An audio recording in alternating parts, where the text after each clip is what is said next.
Welcome, friends and comrades, to another event hosted by the Midwestern Marx Institute for Marxist Theory and Political Analysis, this time in conjunction with our friends from the Critical Theory Workshop and Monthly Review.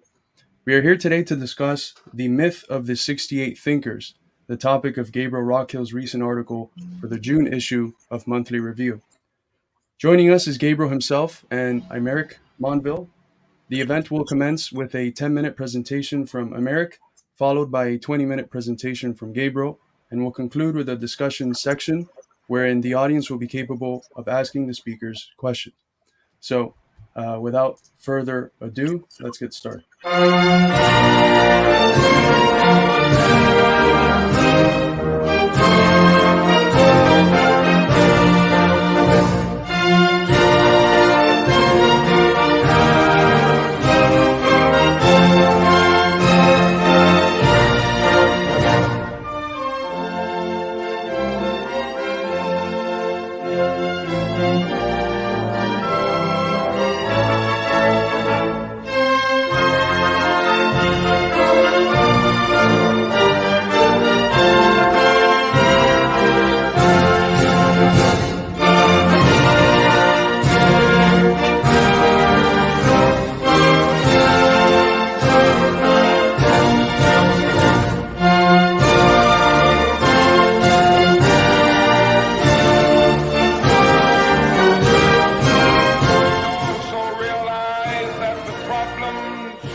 Cannot be solved without a radical redistribution of political and economic power.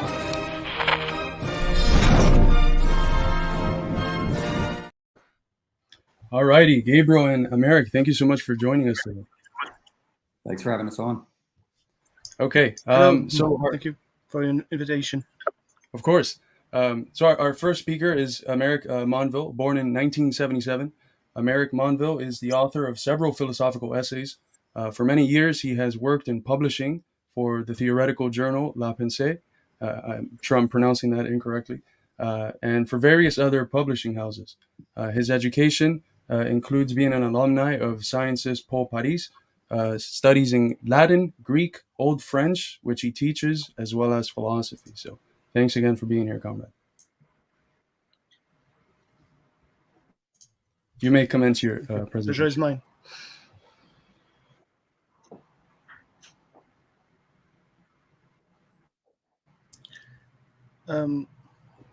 Okay. I start my presentation. I'm sorry. I have just to check. I will be ready in 2 seconds. Okay, I would like to thank you very warmly, Gabriel in particular, and you all comrades for your invitation, which is a great honor to me. 1968 was a year of revolt in many parts of the world, both in the West and on the other side of the Iron Curtain. What they had in common was a demographic, numerical explosion of young people, the generation born during and after the war, and what's more, young people who were increasingly educated as a result of social progress and the absence of global conflict, unlike the two previous generations. There is this common ground at the global level in the West and in the East, but I think it's an illusion to compare 68 in the West with 68 in the East. What was known in the West as the Prague Spring was very similar to 1966 in Budapest and to 1953 in East Germany, 56 in Budapest. And it will also be the same in Poland in the early 80s. It revealed the weakness in the socialist countries where socialism had been imposed from outside thanks to military defeat with insufficient national consensus. The situation of objective weakness that the Western secret services had also been able to exploit. And in China, the Cultural Revolution began 2 years earlier and lasted another 8 years. It was certainly going to have a major influence on our 68ers in the West, but it was part of a context that was very specific to China, I mean.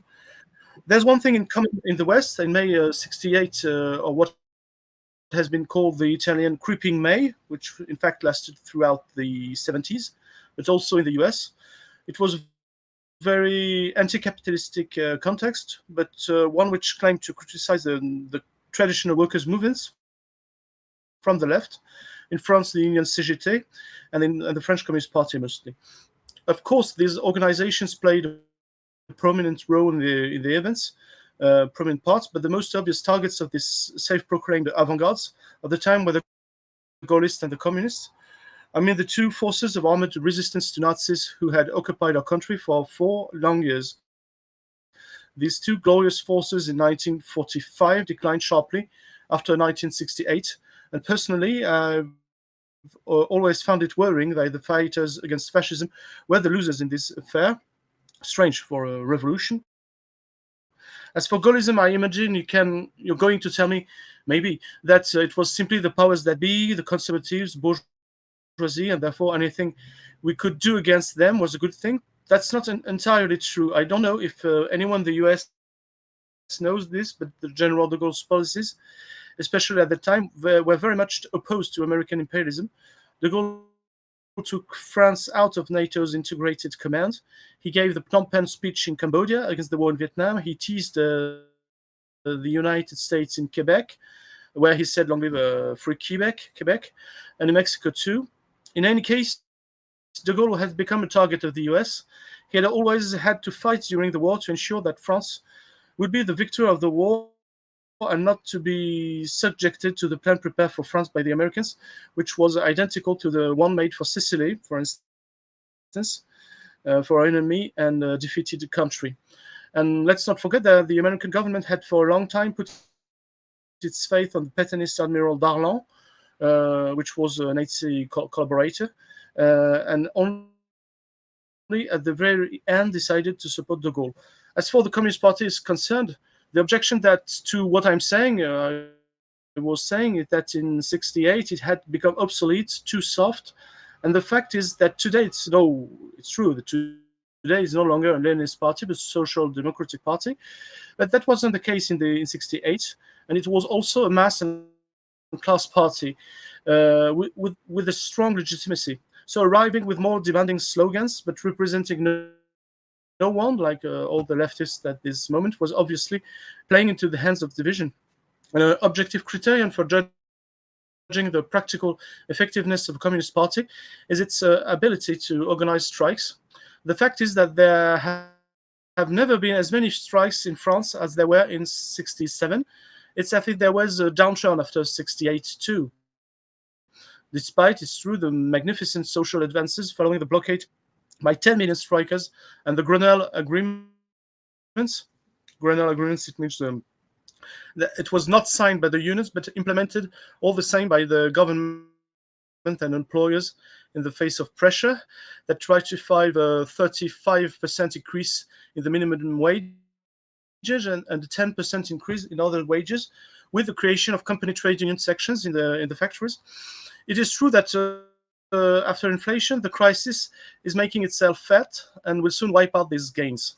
The keyword for understanding all these paradoxes, which were the paradoxes of the 50s and 60s that followed, was Michel Foucault, a Marxist thinker close to the French Communist Party at the time, who in 1971 coined the concept of libertarian liberalism, because then appeared a phase of compromise with the neo-capitalism introduced by the Marshall Plans some years before, with a new model, as usual repressive towards the producers, but now permissive towards the consumer. After the war, fortunately for the US, its territory was unscathed, but Europe was in ruins. These were surpluses to be disposed of, so that there would be no crisis of outlets. People have to be made to consume, even if the development of capitalism has given rise to the new middle classes, which are no longer characterized by owning small means of productions, but being managers. They will no longer be characterized by what they have, but by what they consume. They will therefore be able to develop more conspicuous consumption. But it takes people to produce what others consume.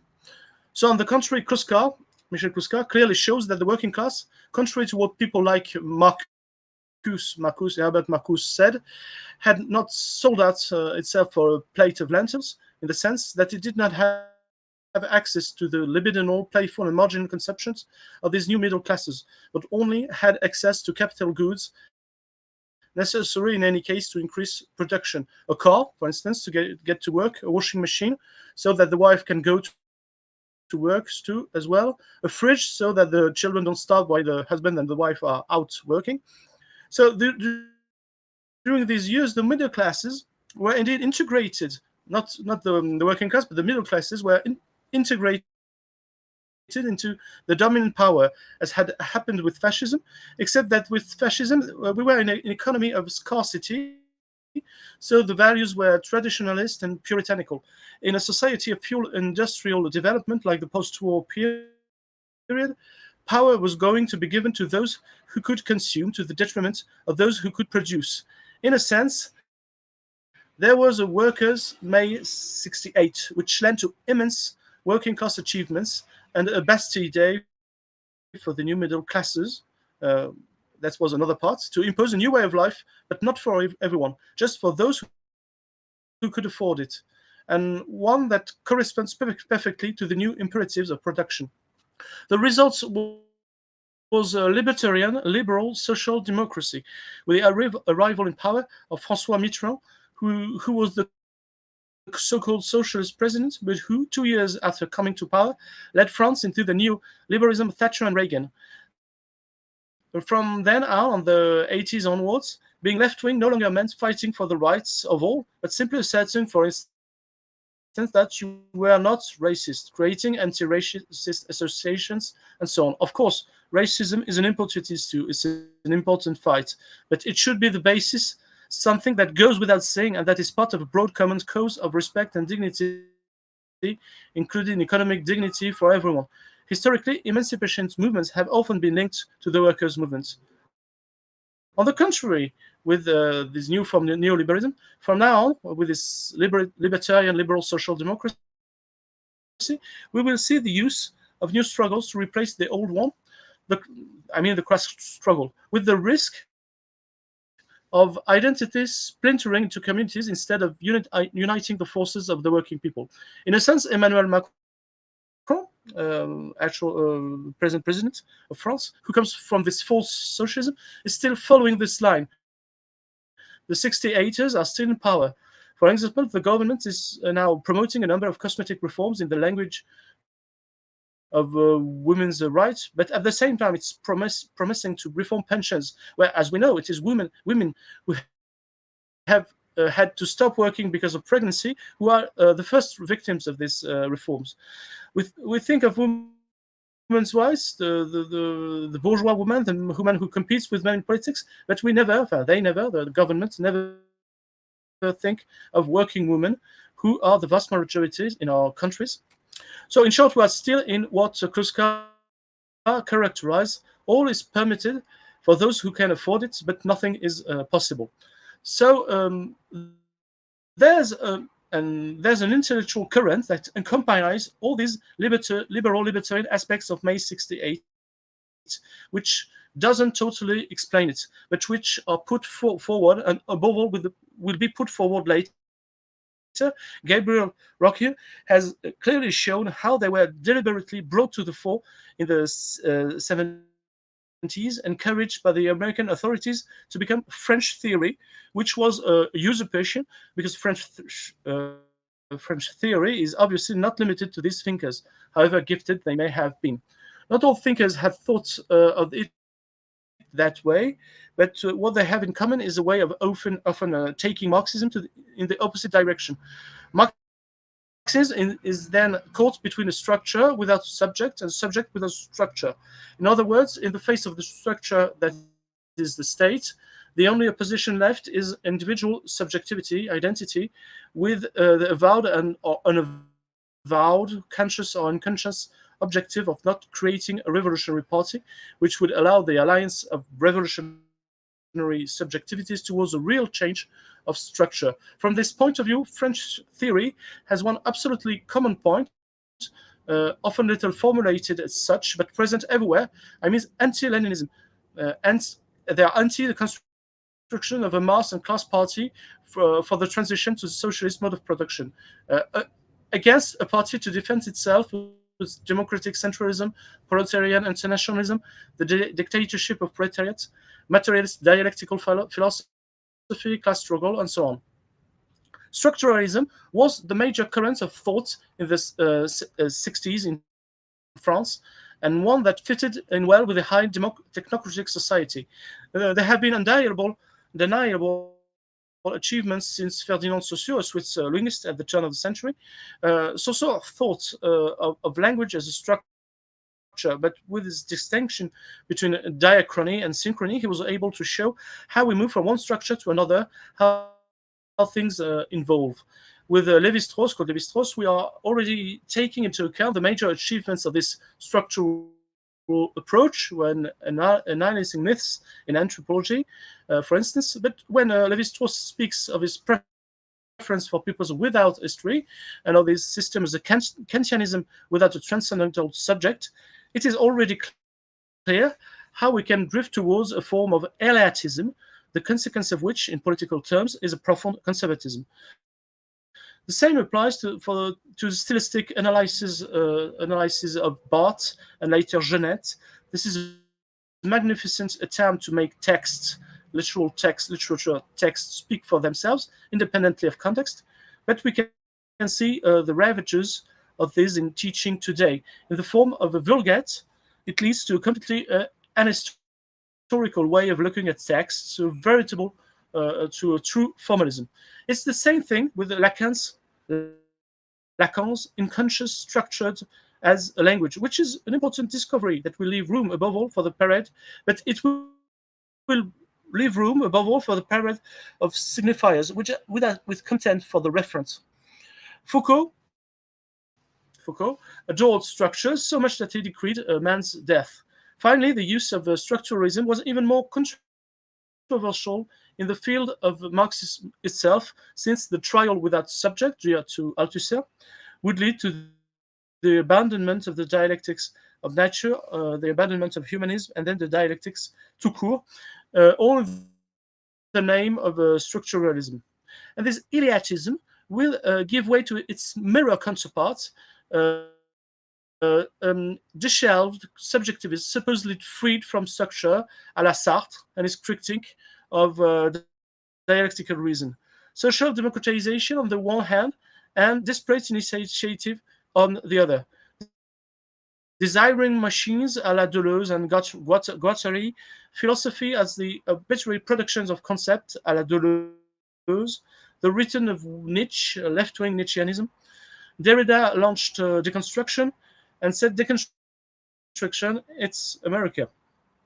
Deleuze, for example, is a great exegete of Kant and Spinoza, and the author of one of the best books on Proust. But finally, Marxism wanted to be the heir of modern rationalism, which thought with Spinoza that freedom was the intellection of necessity. In other words, I am free insofar I understand the constraints, particularly social constraints, they wait on me and can then and then I can try through political action to free myself from them. It's easy to see that with this binary splits between structuralism on the one hand and existentialism on the other, we can no longer describe social processes. So I think that if these thinkers, sometimes profound, sometimes not, sometimes in good faith, sometimes not, if they work so well, it's because they correspond to a zeitgeist. So either conservatism or subjectivist agitation, revolt rather than revolution. Kuzka, on the other hand, placed himself on the side of the workers' movement, of its Marx Party, and tried to defend the Leninism that would also explore the question of the development of subjectivity. But that's another story. Thank you. Thank you so very much, Comrade. That was excellent. So, Okay, now for our keynote speech from Comrade Gabriel. Gabriel Rockhill is a Franco-American philosopher, cultural critic, and activist. He is the founding director of the Critical Theory Workshop, which is co-hosting this event, and a professor of philosophy at Villanova University. His books include Counter History of the Present, Untimely Interrogations into Globalization, Technology, and Democracy from 2017, Interventions in Contemporary Thought, History, Politics, and Aesthetics from 2016, Radical History and the Politics of Art from 2014, and Logic of History from 2010. In addition to his scholarly work, he has been actively engaged in extra academic activities in the art and activist worlds, as well as a regular contributor to public intellectual debate. Thank you so much for being here, Gabriel. Well, thank you for having me on. It's a pleasure to do another event with Midwestern Marx. It is also a pleasure to collaborate with Émeric Monville. I should mention that his book on Michel Cuscar, who's the thinker he was just discussing, is coming out with Iskra Books, most likely in July of this year. And so if people are interested in learning more about a form of French theory that's quite different from the dominant form that is promoted within the imperialist core, I strongly encourage them to read Émeric's book. The way in which I thought I would frame my comments in relationship to the essay that I wrote on 68 in the French intelligentsia was in terms of the general category of bourgeois history. And what I mean by bourgeois history is the dominant way in which, within the capitalist world, history is told.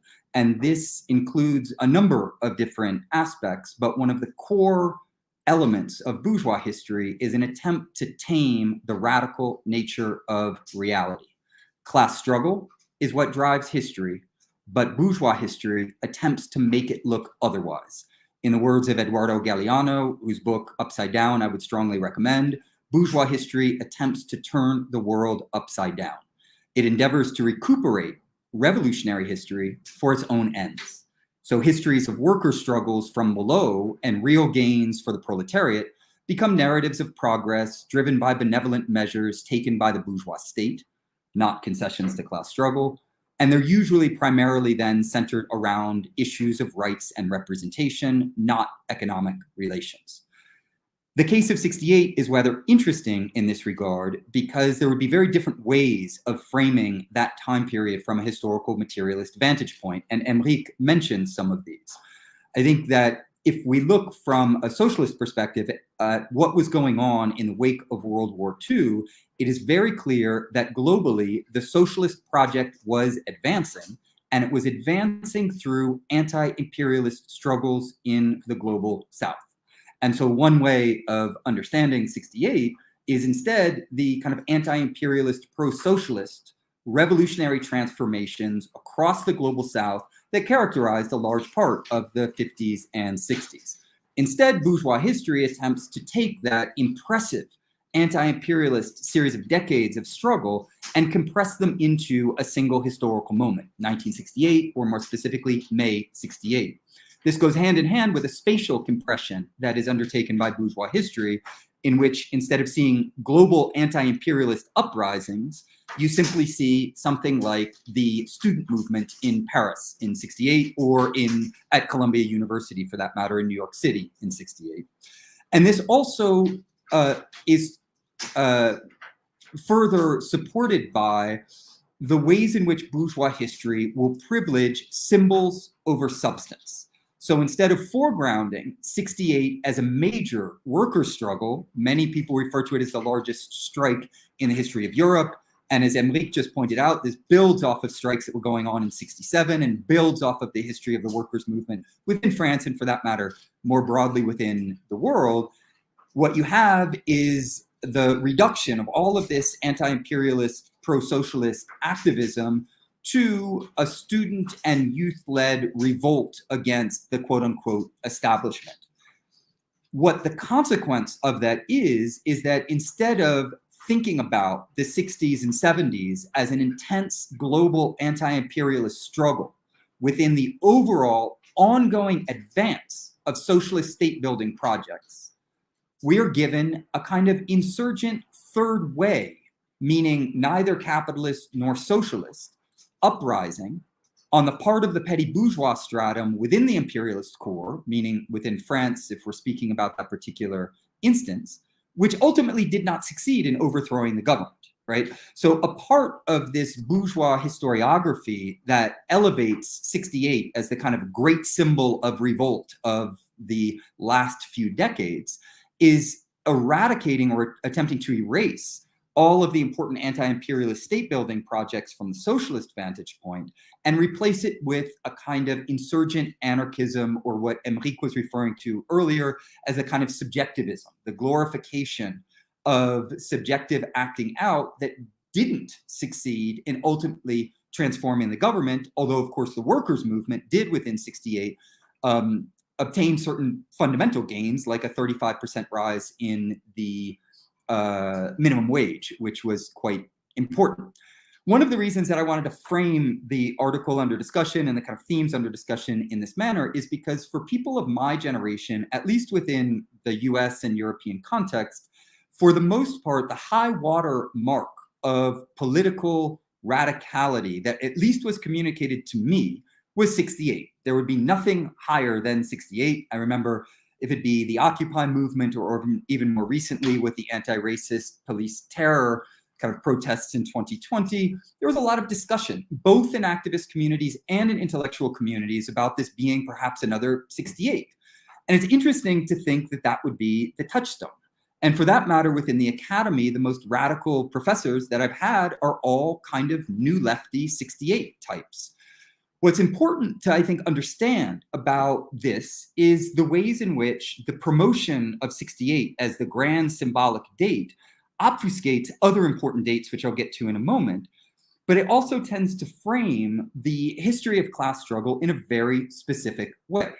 So 68 in Paris is often glorified, if not fetishized, but what is focused on is the student revolt against the universities, and for that matter, also against the imperialist interventions internationally. And there were certainly some of the motivations and orientations of the students that were absolutely commendable and things worthy of support. But there was also absolutely, as Émeric just pointed out, based on Kluskar's analysis and that of others, a kind of petty bourgeois politics of revolt that was also very explicitly anti-communist. So that the orientation was, well, capitalism might be bad, but the alternative looks a lot worse. Therefore, we need some magical third way. And as I hope most of us know, third way politics has proven to be a politics that leads absolutely nowhere, except for if it's to capitalist accommodation, because the material world that we are living within is a world in which there's a struggle between the socioeconomic system of capitalism and the emergent socialist world. And in that regard, the third way politics amounts to, at best, a kind of utopian socialism in which you project some idea of a possible world that has very little to do with the actual material world that we're living within. I think that that's important for framing 68 as well, because, and Émeric also touched on this briefly, 68 in Paris is often juxtaposed to Prague 68. And that narrative is such that, well, you had this radical revolt in the West in which people were free and rising up and challenging power, and the kind of new left ethos around that, that's juxtaposed to a horrific totalitarian state in the East that just crushes any attempts at democracy, etc. And so this dominant narrative polarizes Paris in the West and Prague in the East. And what that narrative does is it evacuates the larger and broader context. Some of this context I just alluded to, which is the broad anti-imperialist struggles across the global South. But it's also important to note that the case of Czechoslovakia is quite unique because in 1938, France, which actually had a military agreement with Czechoslovakia in order to defend Czechoslovakia against the incursion of the Nazis, basically gave the Nazis a open gate to colonize Czechoslovakia, along with Great Britain and the United States. And so what's written out of 68 narrative concerning Prague is the fact that the Western imperialist powers gave Czechoslovakia to Hitler on a platter. Moreover, and this we could get into because of course it's a detailed and complex circumstance, Emmerich mentioned the fact that, yes, the way in which socialism was built in Eastern Europe was a consequence of the Red Army having liberated Eastern Europe from feudal regimes for the most part prior to Nazi occupation, and then fascism. And then setting up as a response to the fact that the Western imperialist powers were setting up bourgeois democracies in the countries that they were liberating in World War II without inquiring whether or not the Soviet Union wanted to be part of those negotiations for how governance in the post-war era would operate. The Soviet Union decided to respond in turn and set up socialist governments. And there are issues with that, and I think important problems that people have pointed out. At the same time, the intervention in Prague was such that there were explicit positions that were taken on the part of the Warsaw Pact countries to not use military force, and there were less than 100 people who were killed. This is not to excuse what was done or to take a hard position one way or the other, but just to provide a broader context for understanding that we can't simply go down the path of saying Paris was glorious, Prague was horrific, we have freedom in the West, and students can, build barricades and occupy universities, and in the East, all that you have is tanks in the streets and blood running, the bloodletting on the part of the Soviets. So I just wanted to highlight that, and I wanted to mention one other thing that is important for understanding 68, and that is the Tet Offensive. The Tet Offensive demonstrated that the US military, the strongest military in the world at that point in time, was incapable of crushing the freedom struggle on the part of the Vietnamese that was led by the Vietnamese Communist Party, and that, as a matter of fact, a structurally underdeveloped country from the history of imperialism was capable of organizing itself to such an extent that it could undertake a national liberation struggle that would push back and win against the most powerful imperialist army in the world at that point in time. So another way of contextualizing 68 is to say, well, clearly, I think historically and globally, the most important event in 68, if you were to rank things, would be what happened with the Tet Offensive, because it demonstrated that the Vietnamese were capable of organizing themselves for national liberation, and they were on course for defeating, and would eventually defeat, the US military. It's by centering as well the issue of anti-imperialism in the global South that can bring to the fore the principal class struggles at that point in time, which is not to play a game of kind of just ranking different struggles, but to juxtapose the ways in which someone like myself, both in the academy and the activist world, has been trained that Paris in 68 was the radical revolt, as opposed to being told that, well, one of the high watermarks of global class struggle over the last few decades was the Vietnamese struggle for independence from imperialism. So with all of that broader framing in mind, I'd like to then turn in my final comments to the case of French theory more specifically, which is, of course, the focal point of this larger discussion. One of the things I think that's important to understand is that French theory, as it is understood as a social phenomenon, right? So it's not me saying this, but the way in which society has established, and particularly due to the ways in which these figures have been promoted by the US Academy and US capitalist interests, a coterie of thinkers that are affiliated with a new, radical, unorthodox way of thinking. People like Deleuze and Derrida and Lacan and Kristeva and Pierre Bourdieu, for that matter. You could go on down a very long list. And that to understand the prominence of this particular type of French theory that's been globally promoted, you again have to situate it within the social totality, and more specifically, within the social relations of knowledge production. What bourgeois history teaches us is that ideas generate ideas, and that individuals are the driving forces behind history because they are the ones who are the progenitors of ideas. But that's not how history works. History works through class struggle, but also through the material relations of knowledge production that produce particular subjects that are trained to think and write and speak in particular ways. And those material forces also promote particular forms of knowledge production over and against others. So one of the arguments that I make in this particular article and some of the other work that I've been doing is that French theory, understood in this more restricted sense, is a product of US cultural imperialism. It was a result of, in the post-war era, an attempt on the part of the US empire to shore up the Western European countries within the capitalist stronghold through the Marshall Plan and through siphoning funds off of the Marshall Plan that were used for disinformation campaigns and propaganda campaigns by taking over unions, taking over political parties, but then also waging an intellectual world war in which they were promoting the work of anti-Marxist thinkers. Raymond Aron, A-R-O-N, would perhaps be the first and foremost, insofar as he was the kind of godfather, intellectual godfather, if you will, of the Congress for Cultural Freedom, which was a CIA cutout and which was headquartered in Paris and had offices in some 35 countries, ran prestige magazines around the world. Aron also happened to be the intellectual mentor to Pierre Bourdieu, for whom he obtained his first position at the university.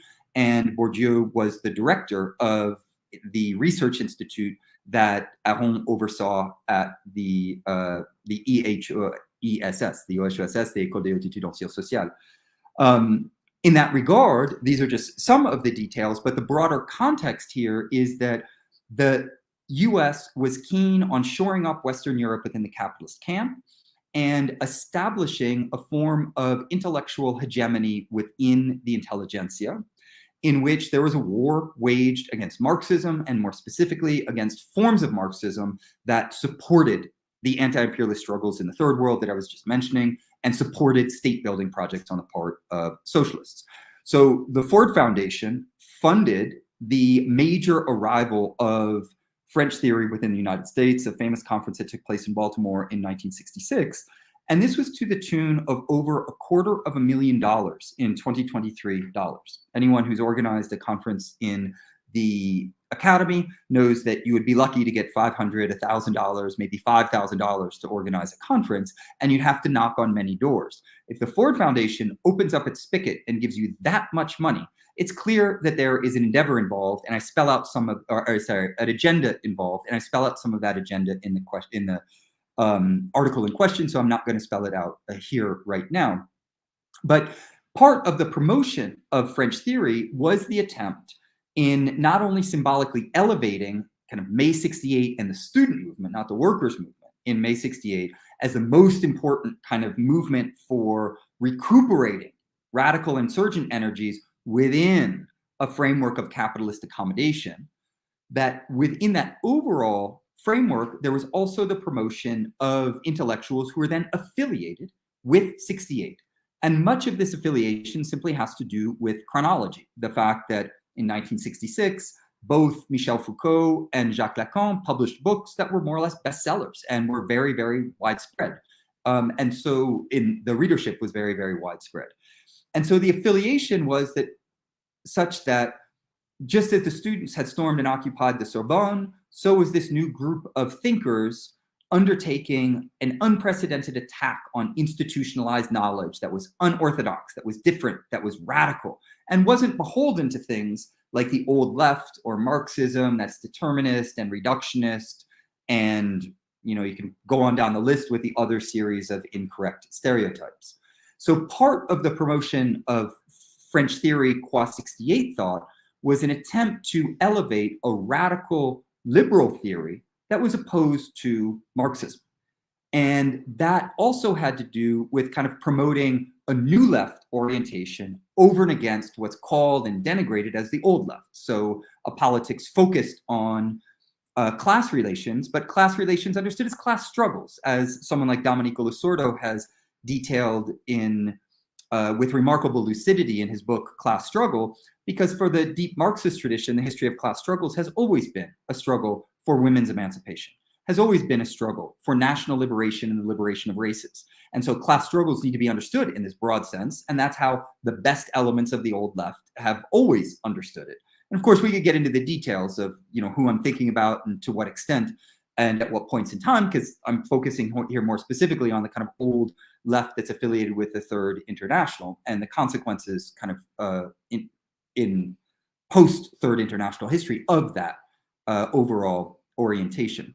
So the last thing that I wanted to say is that there is a kind of center of gravity that one can identify within French theoretical circles affiliated with French theory. And that center of gravity is sometimes hard to see because every single one of these thinkers markets themselves in terms of an idiosyncratic brand that is irreducible to every other brand. So if you're dyed-in-the-wool Deleuzian, you will claim that Deleuze is radically different from Derrida, who's radically different from Levinas, and the Derridians and the Levinasians will highlight the specificities of their respective father figures. But what we have to do in relationship to this brand specificity is identify the fact that this is actually a product of the global theory industry, that the branding and the idiosyncratic nature of these discourses is in order to promote the commodities that they're selling. Brand Deleuze, brand Derrida, brand Levinas. And to drop the assumption that high culture functions in a different realm than low culture, right? So you could have a brand, brand beers or brands of t-shirts, but you wouldn't have brands of thinkers. The only reason for that is because of the bourgeois ideology of the art that tries to separate high culture from low culture. But high culture within the capitalist world functions in terms of the same fundamental logic.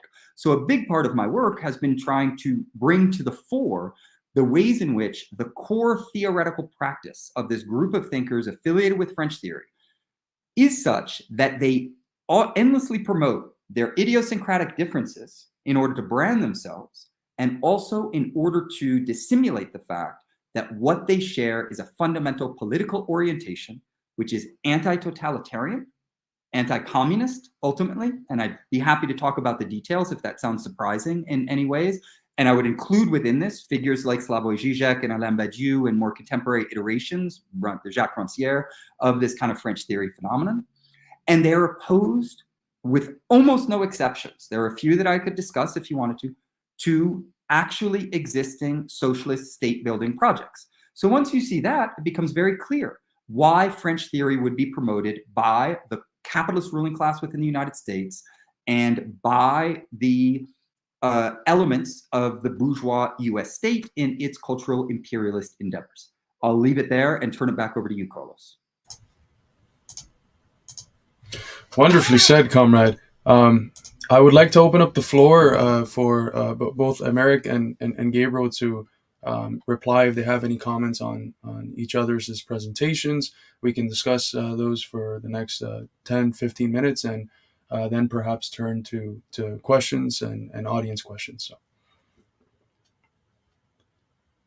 So, sorry, Emeric, I just unmuted you, so you can speak. Thank you very much, Gabriel, for your talk. You're a wonderful advocate of this cause. Understand it better from a global point of view, and especially the US maneuvers in order to take control of the so-called French theory. Even in France, we say it in English French theory because it was coined in the US in a way, and it's, of course, it's not la théorie française. It's a normal. It doesn't mean anything special, la théorie française, but French theory. It's this kind of maneuver of strategy. Maybe all was really and I was enthusiastic hearing you. Maybe I thought if I was not hearing everything. But maybe you don't. Maybe you mentioned it before, but I think we should the way of that critical. The critics of 1968 in France, especially, but I think in the US too, have led to a kind of a new conservative. They took some very parts. It was completely. They cut off all the Coscardian critique, but from a very right point of view, thinking that we could the good old past of the traditionalist values and so on, and without speaking about all the capitalistic crisis. But it's completely contrary to what, for instance, because he knew that it was a process a capitalist process of crisis that was irremediable. There is no turning back from this point of view. And in a way, I'm very surprised how Kluska was it like Gramsci was with the new right in France. It was the same strategy to take some parts from it from Gramsci's theories about the intellectuals in order. Let's even Margaret Thatcher was trying to pick up some little explanations of Gramsci about the intellectual power. But of course, the entire life of Gramsci had nothing to do with Thatcherianism. But it's a bit the same that we are living today, and especially in the US. Of course, we are following the US enormous impact on imperialism the world. Of course, I'm not so uninterested by a kind of isolation, but of course, there's a part of the right in the US that is isolationist to a rather extent. I don't know where it stops, where it begins, but of course, I prefer people who don't want to make war on Russia now, maybe later, or maybe with China. I don't know. So I don't have any. I don't want to comment on it, but I saw that this struggle between Pepsi and Coca-Cola in the US between the Democrats and the Republicans don't lead to anything good. But it's we have to struggle against these false critics in the I think in the which are part of the social progress in this. We have to be very cautious in analyzing it. There are some parts of revolution. There are some parts of reaction. Socialism. It's what in a way the operation of the US making Threeshuri a major cultural current was very shrewd, very shrewd. With promotion of abstract modern art. I for myself, am a big fan of abstract modern art, but to impose it was meant in a way of making a cultural war. There are lots of books on these topics, and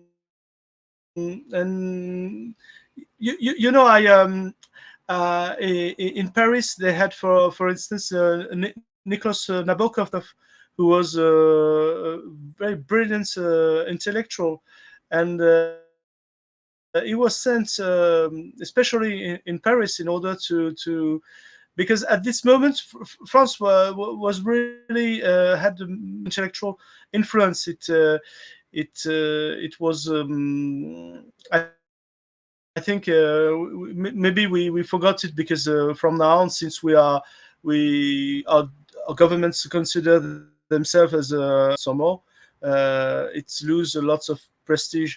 But at this moment, it was really key. Like and if I make this comparison with French art, it's important. There was the School of Paris with Picasso, with Nicolas de Stael.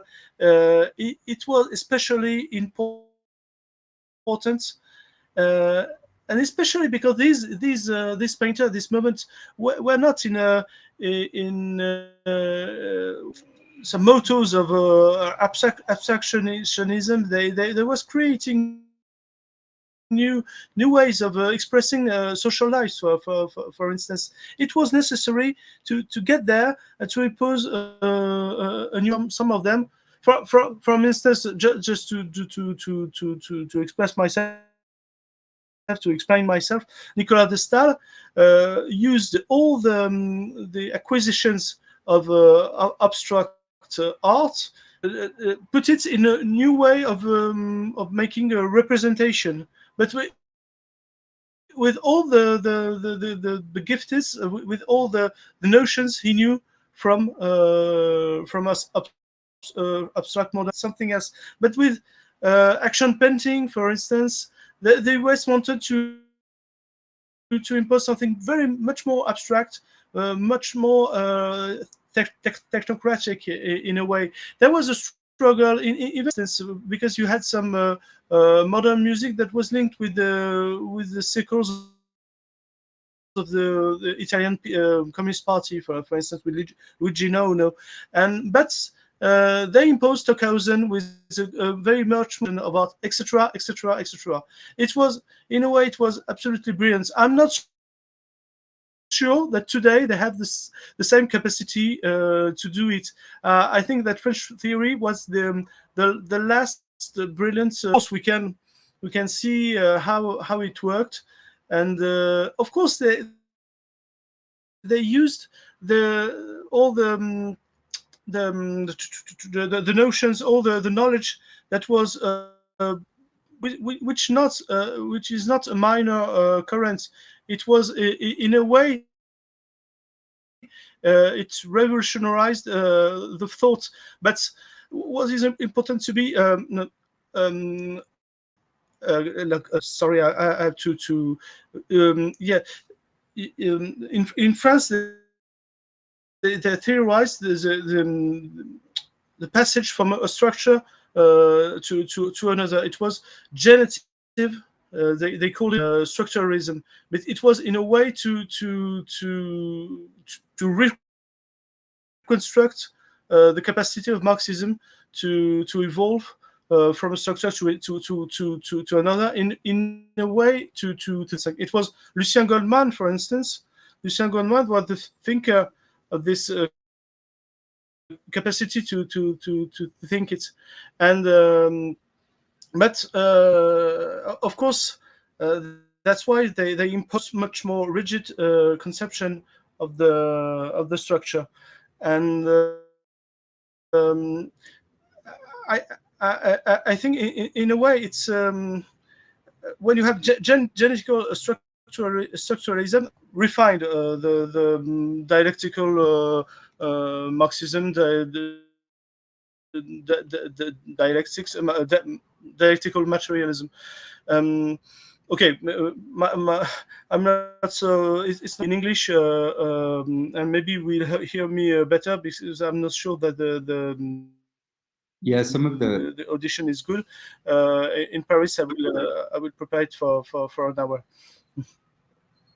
Yeah, Carlos. And we. What was that, Gabriel? Yeah, the sound was cutting out a bit, but there are a few comments that I did hear that I'd love to respond to because Emmerich made a number of important points. One that I think is significant at the kind of level of the big picture is that with the evolution of the imperialist core in the wake of World War II, we were in a situation in which the former imperial powers had lost much to the war, and the US emerged as the dominant imperial power. And we know a lot of that kind of military and political history, but that also meant that it took on the role of being the dominant cultural power and exercising much more explicitly forms of cultural imperialism that have a deeper history, but became extremely explicit in the wake of World War II. And that part of that cultural imperialism you see very clearly in the art world. In fact, a chapter of my book, Radical History and the Politics of Art, looks at this very explicitly. The role of the bourgeois state, and in particular the intelligence services of the US bourgeois state, in promoting New York over Paris as the center of cultural production and promoting abstract expressionism and forms of kind of subjectivist, masculinist art as being the highest level of artistic production, capable of rivaling the art of Europe. And so that whole transatlantic relationship between the former imperial powers in Europe and now the leading imperial power that is taking over the kind of cultural apparatus, and then also using the former imperial powers as junior partners, right? Just as they're doing militarily and economically today. And part of that history then also plays itself out in the history of French theory, but it's interesting the way in which it changes based on the particular context, because in the case of abstract expressionism, it was very explicitly about promoting US art making and giving a global image to the US empire as not the image of Lucky Strikes, bubblegum, and Coca-Cola, but instead the image of Jackson Pollock, William de Kooning, and more broadly, Faulkner and Hemingway, etc. This branding of the US empire is a projection of a particular image that uses art and culture as a facade for the empire. And in that regard, I think that broader history is absolutely essential. And then to connect that more specifically to one other thing that Emmerich said is that the consequence for promoting French theory is interesting, because then it's a matter of actually promoting intellectual work that's emanating out of Europe. And Arno Mayer has done really interesting work on the persistence of the Ancien Régime, or the persistence of the old regime, and the ways in which there are aristocratic forms of culture that continued under capitalism and were grafted onto capitalism in various ways. I think one thing that's absolutely fascinating and needs to be analyzed in greater detail is the way in which the old imperial powers, due to the fact that they've been developing capitalist culture for centuries, right, particularly within Western Europe, still maintain a certain level of credentials within the US. And so there's a reverence toward European theory, European art, European film. There's a kind of refinement that is identified with Europe. And in the case of French theory, what was promoted was this kind of very refined, very intricate form of French theory that multiplies endless references to bourgeois culture and operates at a level that a lot of the American theory in the early 20th century, for instance, simply wasn't operating at. And so it's a different configuration that I think is worth mining down into and analyzing in greater detail. And the last thing that I would say is that the promotion of French theory has often had a remarkable influence on what's referred to as Western Marxism or cultural Marxism, in which within the imperial core, it's broadly assumed, at least within the academic and intellectual, and for that matter, even certain activist circles within which I've been trained, that you can take a discourse and a science, as well as a practical modality of struggle like Marxism, and combine it with different bourgeois forms of ideology, ultimately. And if this is Freudo-Marxism or Lacan and Althusser or other versions thereof, when you look at the dominant kind of radical thinkers that have been promoted within the imperialist core, even beyond French theory, look at someone like Stuart Hall, or look at obviously Negri and Hart, or people like this. These are figures who take Marx and then they bleed into Marx, Lacan and Deleuze and these other major references from French theory, as if this form of intellectual eclecticism advances to a higher level of understanding. And what it actually does is it traffics in the basic mechanisms of the symbolic economy of the global theory industry. If you have a little bit more Deleuze or a little bit more Lacan, it's much more refined, it's much more sophisticated, it sounds nicer to the ear. You know, it's basically like refined music or refined champagne or refined perfume for that matter.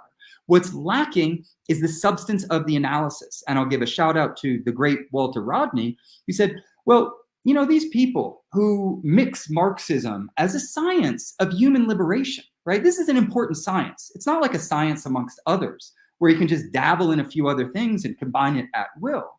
These people who do that, these eclectics, what they're doing is they're mixing things up because ultimately they're not headed anywhere. They do not have an agenda that consists in transforming the world for the benefit of the masses of humanity and, for that matter, planet Earth. And if that is your agenda, meaning a kind of bourgeois symbolic politics of referentiality, then you can combine things at will and be eclectic because you're not headed anywhere. And I think that has had an enormously negative impact on intellectual developments in the imperialist core and more broadly, given the cultural imperialism of the imperial core. And so it's true that today, French theory, many people would think, well, this sounds like the 80s and 90s, like old Derrida and Deleuze. But you can go through the list of the major intellectual trends of the early 21st century, and they've trafficked in the exact same types of orientation, and they do the same types of things. If it be Afro-pessimism or liberal queer theory or decolonial thinking, and many of them trace their roots back to French theory or German critical theory or various forms of Italian theory that are not the revolutionary Marxist orientation. So I'll leave it at that. And one question that I did have, but I'll leave it up to Carlos if he wants to move on in the conversation. Émeric is incredibly well positioned to talk about a different form of French theory.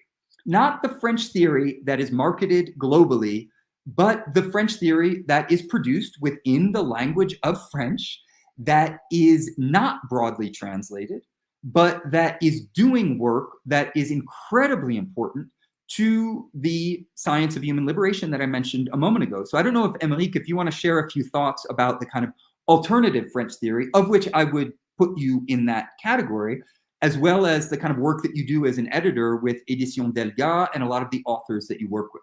But Carlos, you're our moderator, so I'll turn it back over to you. Oh, yes, please. That was actually one of the questions that I had planned out. So, feel free to speak about this alternative tradition that, of course, is largely forgotten, untranslated, overlooked, etc.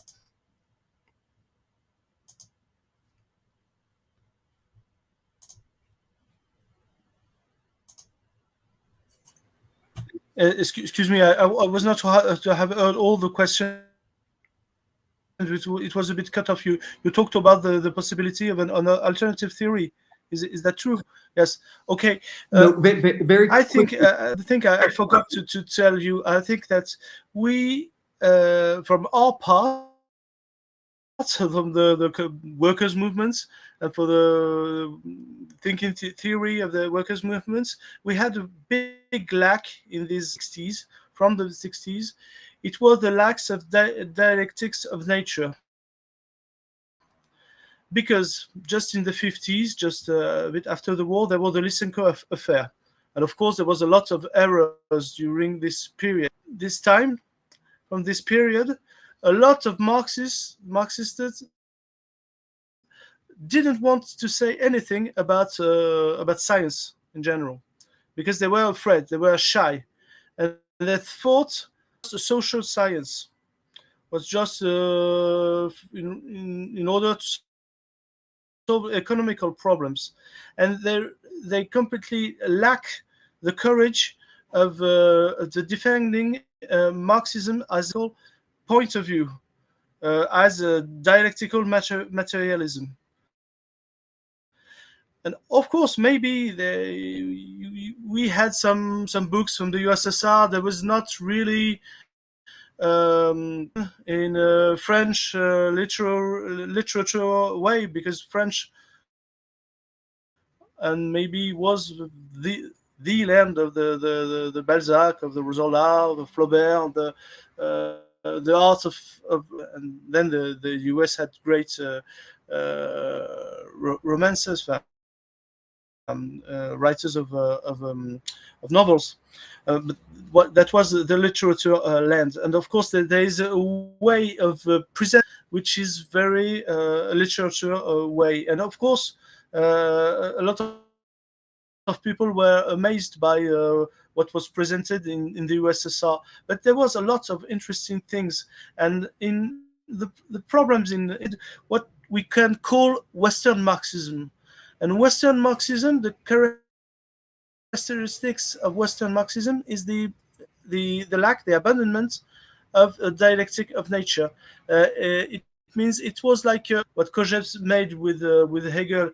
It means that the dialectics only comes with anthropology. On an ontological ground, you had as a Marxist, you had nothing to say. I was very happy that you, Gabriel, were interested by the work of Georges Gastaut, which in France is the major prominent thinker of course, a lot of philosophers in France lack a scientific background in order to tackle on these issues. But I think that's why we excel spread of all the themes, structure from apart, subjectivism in a way, without mixing, without seeing the connection facts on an ontological backgrounds, and that's why we were too shy. And I think a lot of Marxists are very shy when I saw some physicians, for that are good militants, that are Marxists, but they don't want to defend Marxism even in their field because they are too shy. And but it's too easy to be Marxist in the field proficient. You have to defend Marxism where you are. In every, so we have to refine it as a global philosophical point of view. If you don't philosophy, you have just some tools. It's just little tools in order to make rhetorics, but it was not. I mean that's well against French theory. The main thing is, in order to struggle for it, we don't have only to critique it, to see all the flaws, but to to us to and for instance with the Lysenko affair, we have to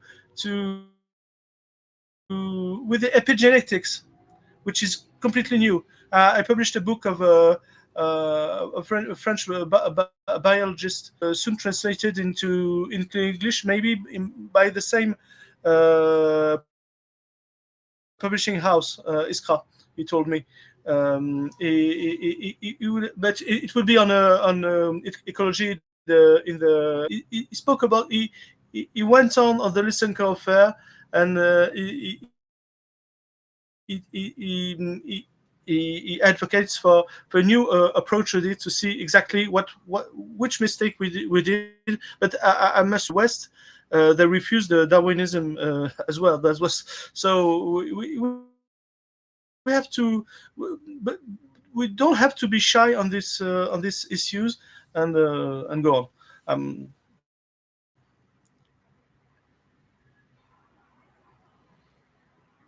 That's such an incredibly important point, Americ, because the turn away that you get with Western Marxism is not just a rejection of Marxism, Leninism, and actually existing socialism, but also a philosophical rejection of the roots of thinking about Marxism as dialectical materialism, as a Weltanschauung, a worldview that has something very productive to say in every field of analysis, in nature, in society, and in thought, not just in society. And what Western Marxism has progressively done more and more is limit the sphere to which their Marxism can comment on. And the point about eclecticism is so important, and especially when connected to the topic of the dialectics of nature, because you begin to see that eclecticism in the Second International already, which in many ways its flaws bleed into what ends up becoming the tradition of Western Marxism. But Gabriel, do you have any comments you'd like to give back to America? Well, just very quickly, I couldn't agree more. As well, due to the fact that the Marxist analysis of the dialectics of nature, and I know that you've done at least one show with John Bellamy Foster and other people working in this vein, is absolutely essential to centering the ecological catastrophe that capitalism has generated, and that this has to be in the forefront of our intellectual work and of our organizing. In fact, it is of such an extreme sort. I was just here in a hailstorm speaking earlier, so hopefully I didn't freeze or lock up too much, that the history of the imperial left, or the left within the imperial core, has often been one that's been marked by decisions that were generated out of the material relations within which the left found itself. So one of the major problems with the Second International, of course, was the social chauvinism, which is largely generated out of the fact that Europeans were benefiting from the wages of colonialism, and ultimately part of the leadership of the Second International then lined up on that particular position. If you relate that to what's going on today, you obviously there's an entire geopolitical framework that we'd have to unpack, but just to focus on one issue, is the dialectics of nature is such that the global catastrophe of the environment is affecting people around the world and changing the material nature of their existence, regardless of whether or not they live in the imperial core or within the global periphery. In that regard, it's also a really fundamental touchstone for bringing people into the struggle. If you look at what socialist projects have done for struggling for the environment, the successes are resounding. If you look at what capitalism has done, it has built a high-speed train that is headed directly into a concrete wall. And if we do not get off those tracks and change the direction of that train, it's the end not only of life on planet Earth, most likely, but certainly of humanity, according to bodies like the United Nations, right? And so centering the dialectics of nature is absolutely important for the reasons that you and Emily both highlighted, but I'd also like to center the centrality of it as a galvanizing issue for activism within the imperial core. The last thing that I'd say is that it's interesting the way our conversation has evolved, because we're slightly of different ages, but we share a kind of generational formation. And one of the, I think, roles that we need to play is reconnecting the thread, meaning that the communist movement of, going back to the early part of the 20th century, when you look at, if it be 1917 or the 1920s or the 1930s, these were absolutely central revolutionary struggles. And that a lot of what happens with the fetishization and the promotion of the New Left, of the 68, of intelligentsia affiliated with the 68, is an attempt to sever that thread, to make it look as if knowledge functions in terms of a progress of sophistication in which shedding the dialectics of nature, shedding Marxism-Leninism, bringing in kind of this bourgeois referentiality of French theory all means that things are somehow going in the right direction. I think on the contrary, a lot of that work has cut the threads to this deeper Marxist tradition, and that if we want to be serious about fighting and winning, we need to reconnect to that thread, not to simply be nostalgic or to, try to return to yesteryear, but to have as our date, not 1968, but let's say 1917. Or 1919, the founding of the Third International, or other major dates within that history, or 68 meaning the Tet Offensive, as I mentioned earlier, and give us our own proletarian history that is not dictated by the bourgeois history that's trying to, at times, in a very coy fashion, provide us with historical reference points that ultimately cut us off from this deeper history of revolutionary Marxism. I couldn't agree more. But I wanted to switch real quick to a question from the audience. This is from KP Gen.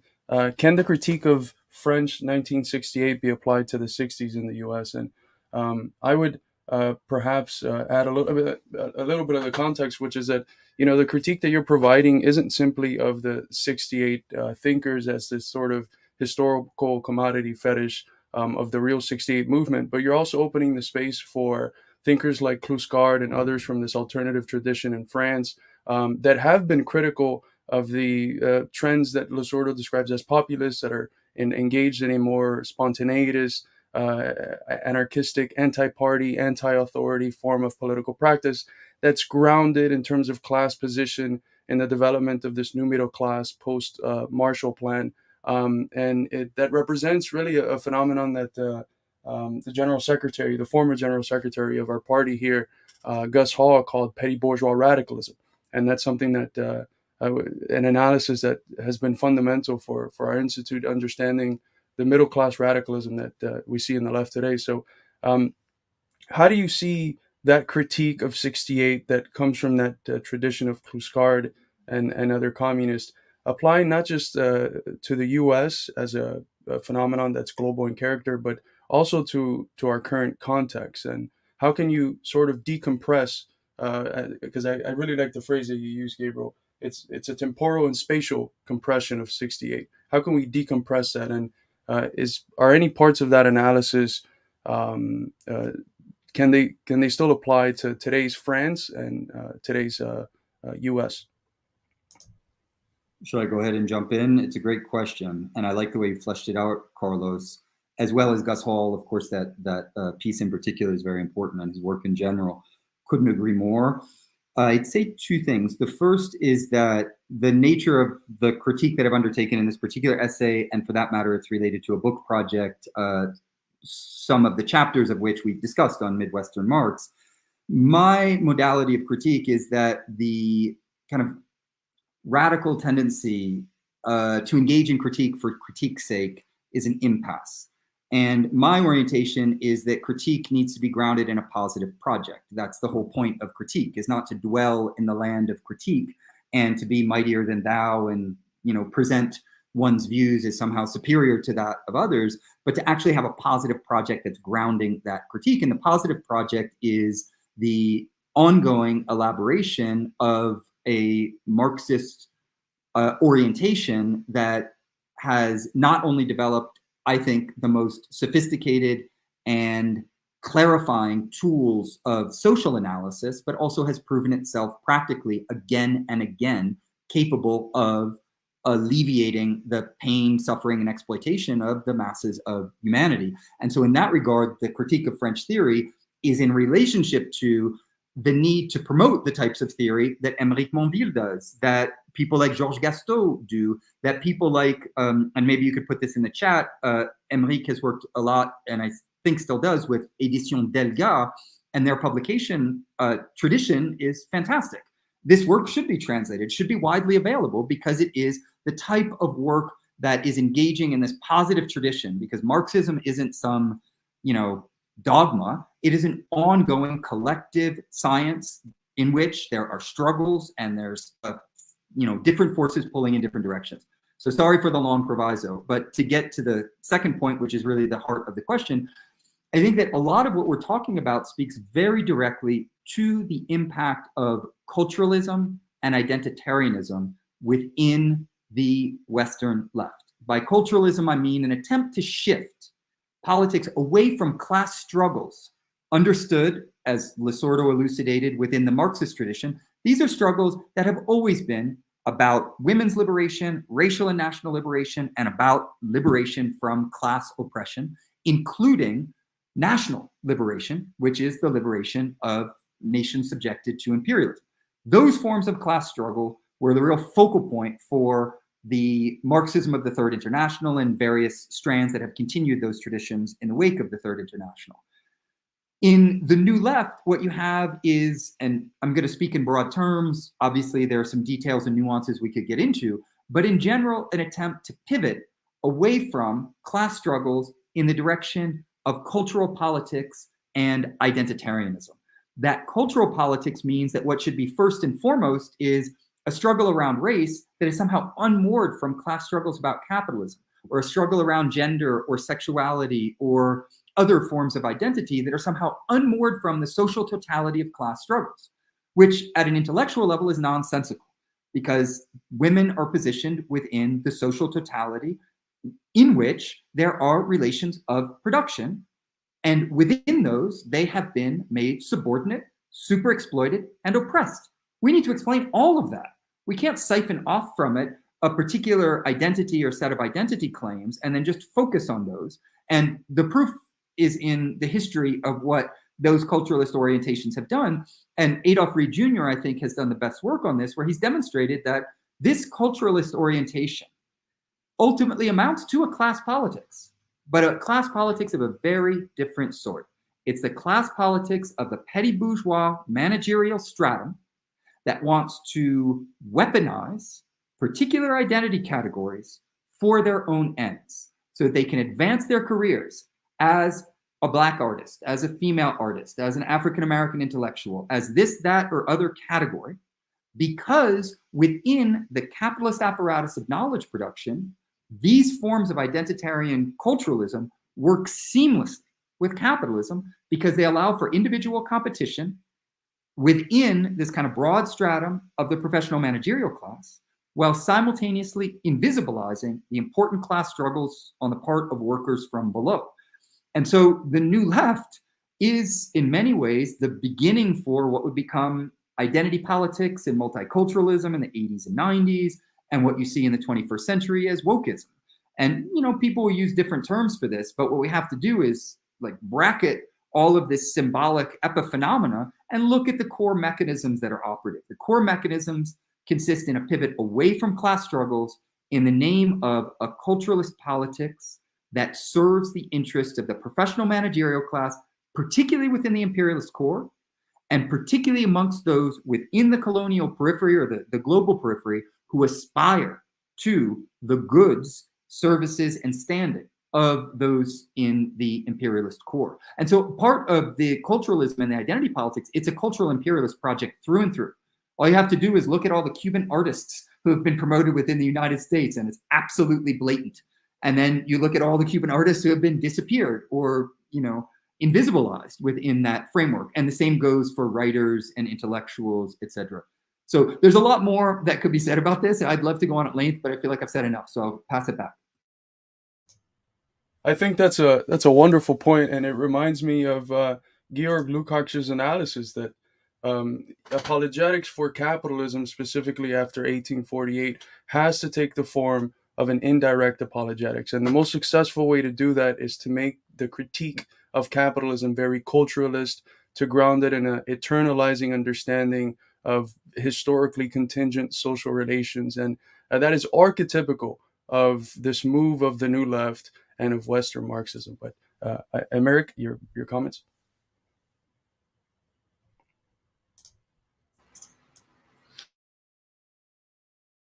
Oh, yes. It was a bit cut off, but I saw the question about our program, and he said, "If can we compare French 68 to the 60s in the US?" As far as I know, because I'm not very sure, but what we had, because it had an impact on French society, of course. And I think we had contradictory messages from this culture in the US, the American culture, and this was a huge movement, anti-imperialist movement, anti-war. For the people, it was much more anti-war than anti-imperialism, because this word was too much Leninist. But it was something great, something huge. War of Vietnam had the name of Gus Hall. I had all my thoughts. We have the French communists have a great respect for him, for all especially for the American communists. During those years in the US was very courageous. That's all this framework, but at the same time, the impact of the American in the French, it was linked with the rock and roll music, with drugs, with sex, drug, and rock and rolls. I can say I will not critique sex. Without sex, you won't have any birth in the world. That's not an ideology as a production ideology or things like that. And it was a motto of the new capitalism. I think sex, drugs, and rock and roll. It was, I think, like fascist time. The motto of the Italian fascists was credere, to believe, to obey, and to fight. It was the three things to do. But with neo-capitalism, you have to, that was you have to take it seriously. It was a way of life that they tried to impose to the youth all over the world. From my side, I prefer study, and study. I think it's better. I find it very interesting, especially today. I think that if this phenomenon, which a big part of the left in the U.S. specifically hesitates to critique, the phenomenon of wokeism, they hesitate because it's the way that it's critiqued in mainstream politics is done by right-wing Republican politicians their critiques are grounded in bigotry and not in an understanding of the systematic ideological role that wokeism plays today to legitimize not just capitalism but imperialist operations abroad. There's no narrative that empire tries to spin every time it's attacking and bringing hybrid warfare against a specific country.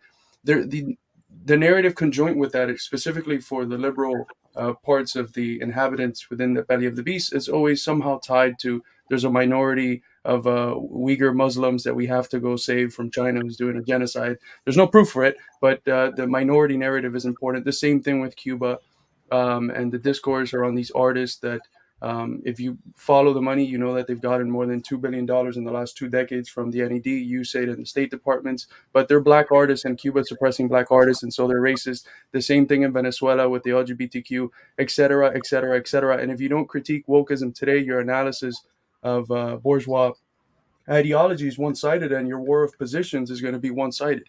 Half of half of bourgeois ideology, which is I think today the most successful half, you won't be able to analyze. And I think that when you look at its philosophical roots, its philosophical grounds, the worldview of a lot of this woke identity politics masquerading itself as radical and left wing, it has very similar philosophical assumptions to old school reactionary racist worldviews, which is grounded on a deep tribalism that considers that what is essential is not the common humanity that people have, and that distinctions of nation, race, sex are all accidental properties, but what is essential is really those identitarian distinctions. And that is at its core a philosophical approach to the world that is just a liberal or a quote unquote progressive mode of the same old school racist attitude. And you have to fight it not just because it's the liberal wing of empire, but because the philosophical assumptions are deeply, deeply, deeply reactionary, and their outcomes could be a whole lot scarier than the liberal form that they're taking today.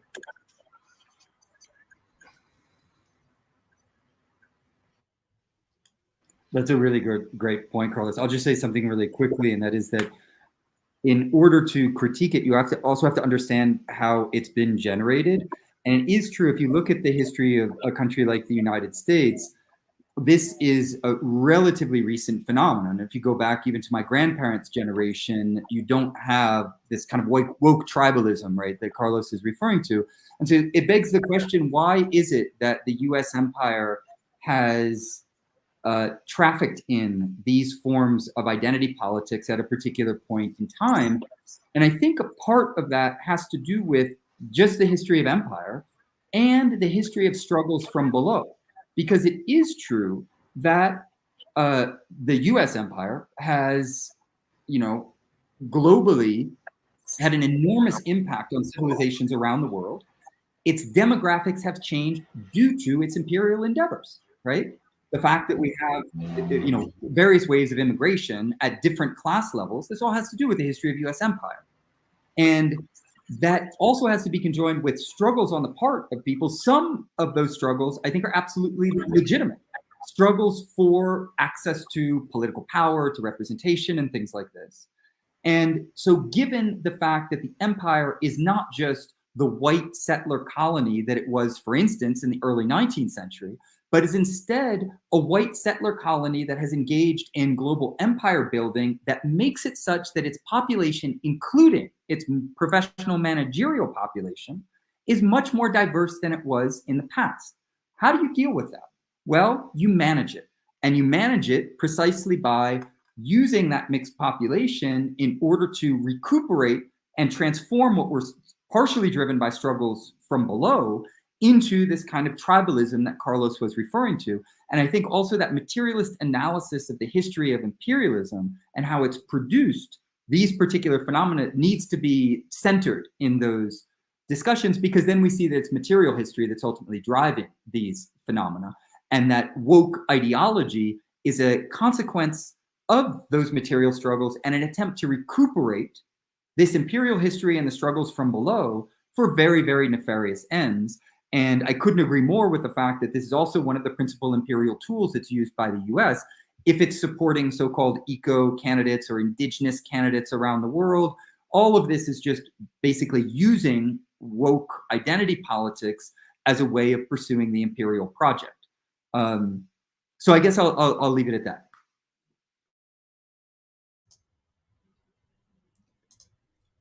Yes, and just to bring up a quick point, because you've referenced Lasordo's Class Struggles a couple of times, and it's such an important book. And there's this idea that these people propose, which is that if you reject this, or if you reject intersectionality, or whatever bourgeois theory that passes itself off as radical, you're rejecting the struggle against racism, against sexism, against national oppression, and it's complete BS. The famous dictum is the history of hitherto existing societies is a history of class struggles. It's plural. There's no such thing as a pure form of class struggles. Class struggles is a universal that, as all universals within the dialectical tradition, it has to be concrete. It's a rooted universal, and it has to take always a particular form. And the particular form that it takes, sometimes it's a struggle against racism, the struggle against sexism. Of course, Engels says the first class struggle is a struggle against patriarchy. Sometimes it's national struggles for liberation. So these are all determinate forms of class struggles. They're not separate things from the struggle of labor against capital. And the terminology that Lasordo brings up in that text of genus and species is, I think, very good to highlight that. But I wanted to maybe switch gears to a comment that your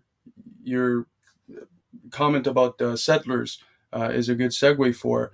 Kluskard and other communist theorists, such as our very own Henry Winston, had noticed that for Western Marxists like Marcuse and his cohorts in France, the revolutionary agent is no longer the working class, whom they see as having been absorbed into the capitalist system. Revolutionary agency instead is transferred to the students or to the middle class consumers, or if you're Badiou, it's transferred into like some weird form of third worldism or immigrants.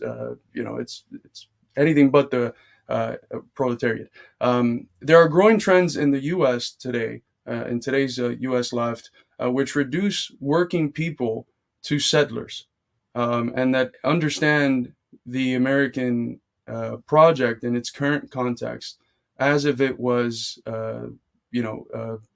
1780 or something. And instead of thinking of white workers as workers, they think of them as settlers.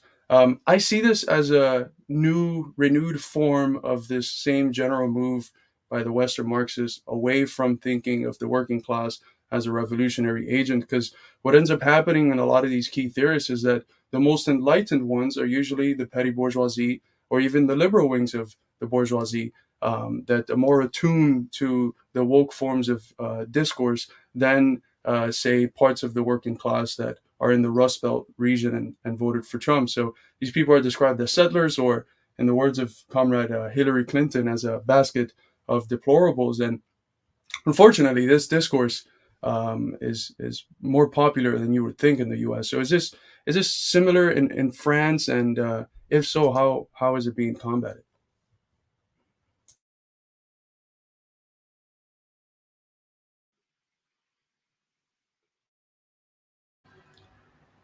Yes, Carlos, you mistaking, and in order to add something to what you say, just take into account that to some in his latest book, he talked about as a band as a bunch of fascists. It was, in fact, it was difficult to say if some were right or left. It was a bit difficult, but it was suffer anymore from the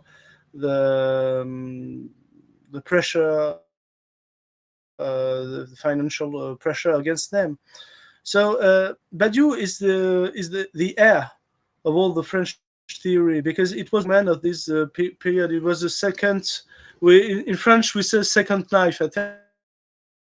I think you don't have this expression, but it means the man which comes along. And now, but he still plays his role in a way. He always advocates the European Union, which is destroying all our social conquests. He's here to say that the yellow vests are pure. He say Poujadist, but it was a way of reviving a soft attempt of fascism in France. Of course, it's not all the fascism, but it's very clear when where it comes about. I think you mentioned wokeism and identity politics. We are very afraid in France about this. In our history, there is a lot. France is, I think, there's a lot of historians who can confirm it. France is the only state where you don't have a people who creates a state. You have a state, and that means because it's not the French don't have an ethnic conception of their nation. They have a political conception of the nation, and especially the reference to republic. Of course, it's a bourgeois concept, but all is equal in front of the law. And it's something we hate in France. Identity communitarism. Communitarism is something that we see as Anglo-Saxon. It's something that we hate because France could, if you apply all the ethnic judgments, there's no France. You have some Bretons, you have some Basques, you have some Occitans, you have some German speakers. It doesn't exist anymore. There's no France. Because for the Frenchman, France, it means French Revolution. It means an entire Jacobin in France. And of course, they hate identitarianism because they think it's a threat to the revolutionary values of the French Revolution. I saw the end of the USSR. I saw that after the Russian Revolution, there will be the end of the French Revolution. They want to destroy my country as they wanted to destroy Yugoslavia, USSR. Identity politics is the major threat.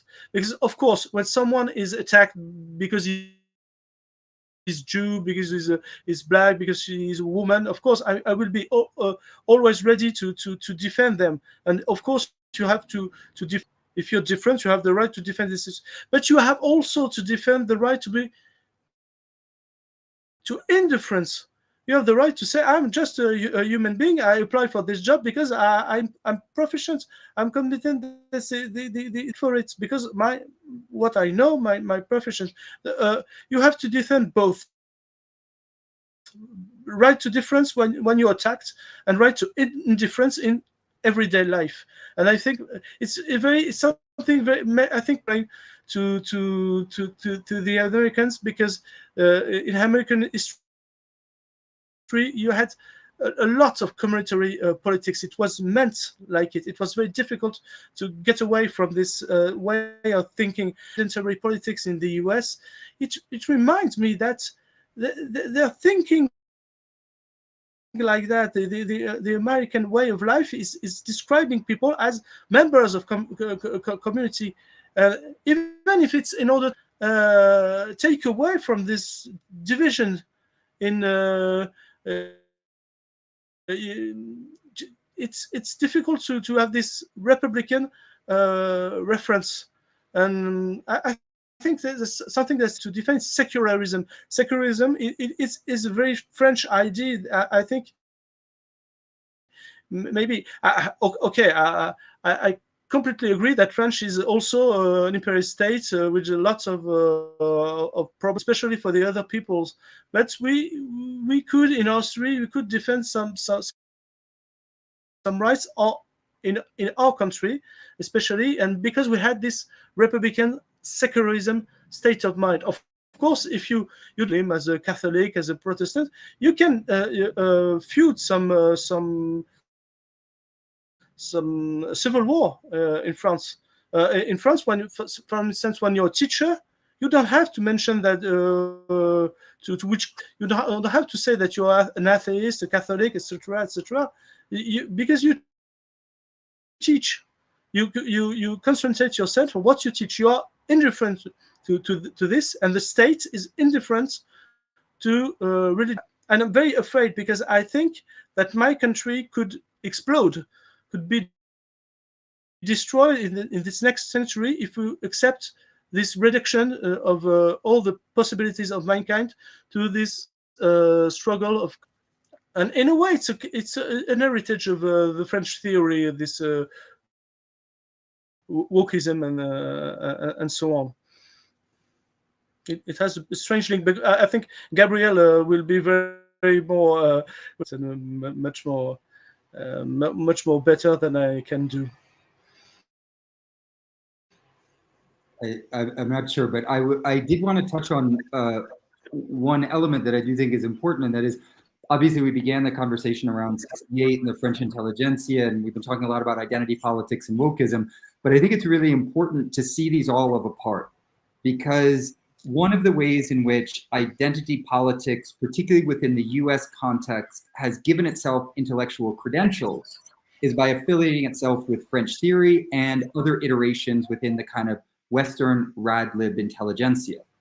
And what you have within the case of French theory is this promotion of difference under various different guises. And everyone has their own brand concept for that. So it can be différence for Derrida with an A, it can be le différent for Lyotard, it can be the absolute other for Levinas. You know, with Deleuze, he was constantly changing his vocabulary, so it was difference early on, and then it was a whole series of other concepts like deterritorialization, etc. later on. But one of the central driving mechanisms is this idea of paying homage to radical differences that can never be captured within the concepts and words that we have, and a difference so radical that it could not be captured within something like a dialectic, because dialectics is bad, because what dialectics ultimately does is it reduces difference to sameness. This is like, I mean, I don't want to be mean to children in this regard. I was going to basically say that this is like a child trying to think what dialectics is, but children are actually much more intelligent and more creative than that. So I don't know what the equivalent would be, but you get the point. Dialectics is not about reducing otherness to sameness. And what you see within this very framework is the highly Kantian and pre-dialectical nature of the way in which so many French theorists approach these issues, and an overinflation of this form of difference that could be not even be conceived or thought or articulated. So you endlessly have to rewrite your discourses because you can't even fit this infinitely complex form of difference within your thoughts. It ultimately then also leads to forms of metaphysics in which the difference that is the real difference is this absolute difference that could never be captured. And all of this theoretical enterprise has then been harnessed in order to lend intellectual credibility to identity politics. And a big part of that project has also been about denigrating class analysis across the board. And it's quite remarkable because many of the thinkers within the French theoretical tradition are profoundly disingenuous because they make reference to Marx and Marxism, or a certain Marx, a Marx who thinks basically like they do, while at the same time, their fundamental discursive, intellectual, and political orientation is anti-Marxist through and through. And if you read their entire corpus from start to finish, their entire biographies, and situate them historically, it becomes very, very clear. And it's one of the things that I've been trying to do with my work. Someone like Deleuze said very clearly, all revolutions fail. He went through a list of every single one, and a confusing list. Obviously, Deleuze did not know history very well. The American Revolution, the French Revolution, the Algerian Revolution, the Russian Revolution, all of these, as if there's no difference between bourgeois revolutions and socialist revolutions, colonial revolutions and anti-colonial revolutions. They all just fail across the board. And Deleuze also says that there's not two classes. It's a remarkable statement. What, petty bourgeois navel-gazing is that? There's only one class, and then forms of flows and coding and decoding and all of this. And Derrida says the same thing. He says, I cannot formulate a coherent sentence with the word social class.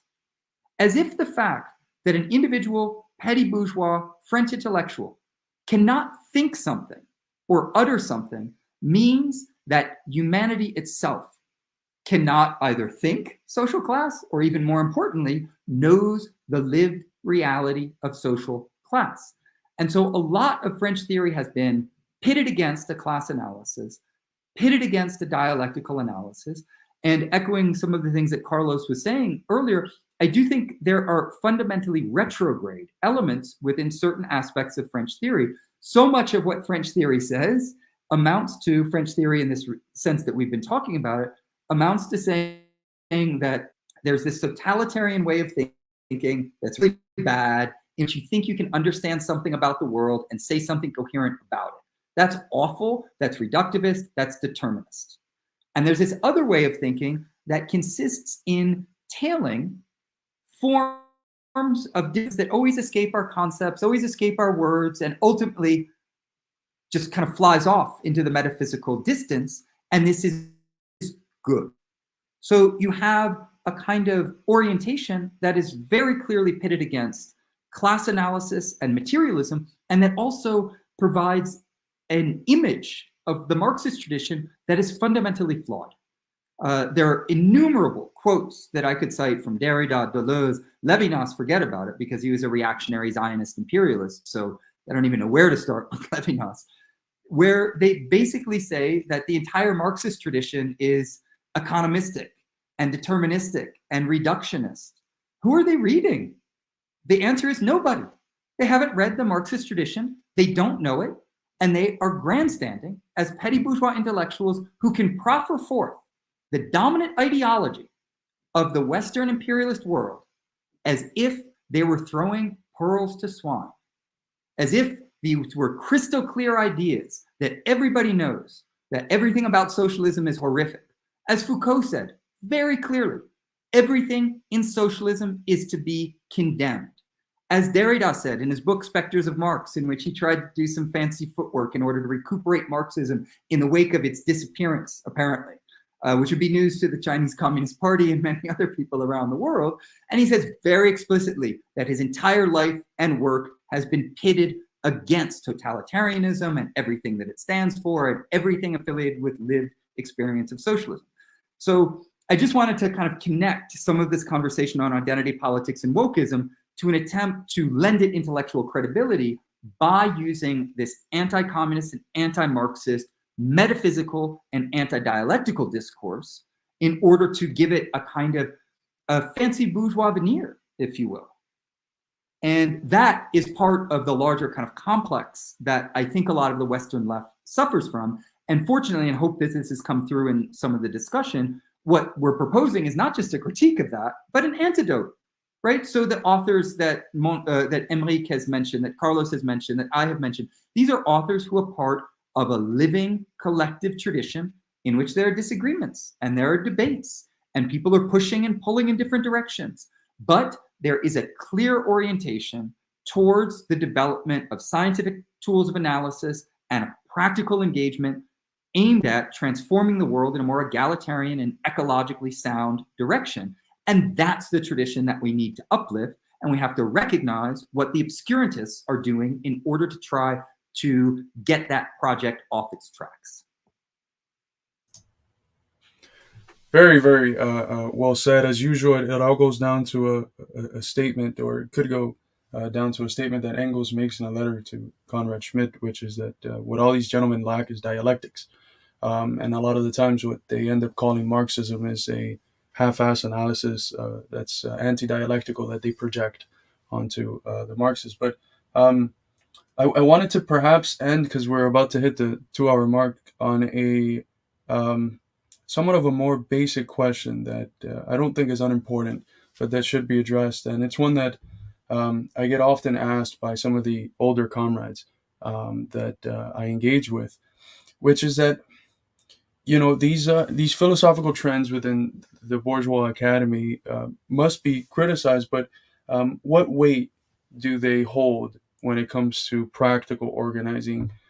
Do they trickle down into organizing organs of worker organizing, and how do they trickle down into the general consciousness and culture of the people beyond just the niche group of scholars that read these French theorists or the Frankfurt School? I've postulated that there's a variety of institutions, NGOs, the media and different ways for this to trickle down, and that, in a very Gramscian sense, to defeat its most coherent and elaborate form is essential for defeating the vulgarized forms that they obtain when they hit the masses. But what would you two respond to this statement that, what we're really doing is just criticizing folks who are maybe being read by 15 other scholars in the academy and have no bearing on the working class's consciousness or something?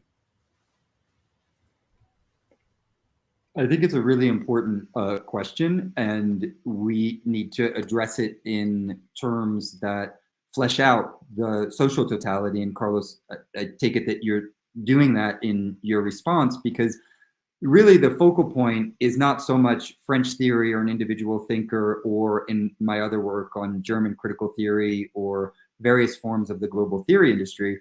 The focal point is the capitalist cultural apparatus, meaning the entire system of production, circulation, and consumption of ideas and worldviews within society, and how that capitalist cultural apparatus seeks to exercise hegemony over the masses on planet Earth, and that is a process that takes place through various levels of mediation.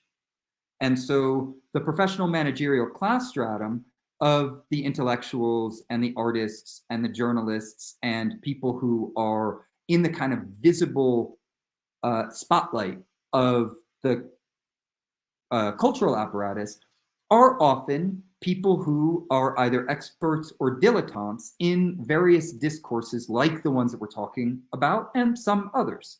And so understanding the way in which that hegemony is not just produced by an apparatus that is a big, almost like a stamp that just stamps itself on each individual subject, but it's structured in very specific ways. And part of that structuring is a class structure. And so people within the PMC stratum are the ones who are tasked with and given jobs in order to indoctrinate the rest of the population. And as educators, as journalists, as pundits, they exercise an enormous amount of influence over the masses and the nature of the debates that the masses are having. At times, those debates might appear to have absolutely nothing to do with French theory or highfalutin philosophic conversations or the dialectics of nature or things like this. People like us can unpack it because we can see the way in which these nested mediations operate and go back, as Carlos was saying, to kind of their source and the generative sources of them. But part of the conversation that we just had demonstrates that you don't even need to do that, because at one level, you can already see the very practical impact of so many of these discourses, because in my activism, I've been based in the US for the last 15 years. And within the US context, which is my principal context for activism, wokeism and identity politics is absolutely everywhere. It is in the democratic socialists, the revolutionary socialists, the liberals, the conservatives, the reactionaries, and the fascists have their own version of white identity politics. It is everywhere, and it's the nature of the game. Therefore, we can have, and we should be able to have, conversations about the kind of higher philosophic elements that are ultimately producing the hegemonic discourses, and people like us are trained in order to be able to do that. So we should exercise our ability to do that. But of course, we need to keep in focus the fact that the real enemy isn't just the progenitors of these particular discourses, it is the material reality of those discourses as they manifest themselves in the real world. And so we have to be able to struggle at multiple different levels and on different fronts at the same time. And all of it depends on the nature of the confrontation, if you will.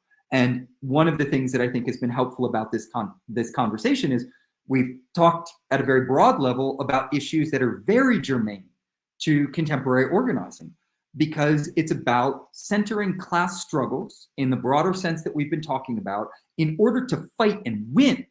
Not fight, not struggle, not get a little bit of representation, but fight and win around issues of exploitation and oppression concerning women, national and racial minorities or subjugated groups, and the working class and the global working class.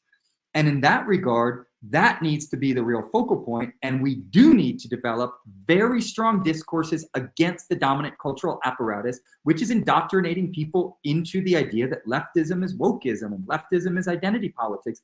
No, it is not. If we want to fight and win, instead of just fighting for ourselves and advancing our career and our identity category within our particular class stratum, then we have to get on board with a collective project, and we have to build real power in order to be able to do that. And that should be the real focal point. While, of course, there are different struggles. You know, to win a war, you got to fight a lot of different battles. And those different battles, we have to be able to intervene in them as best we can and at various levels.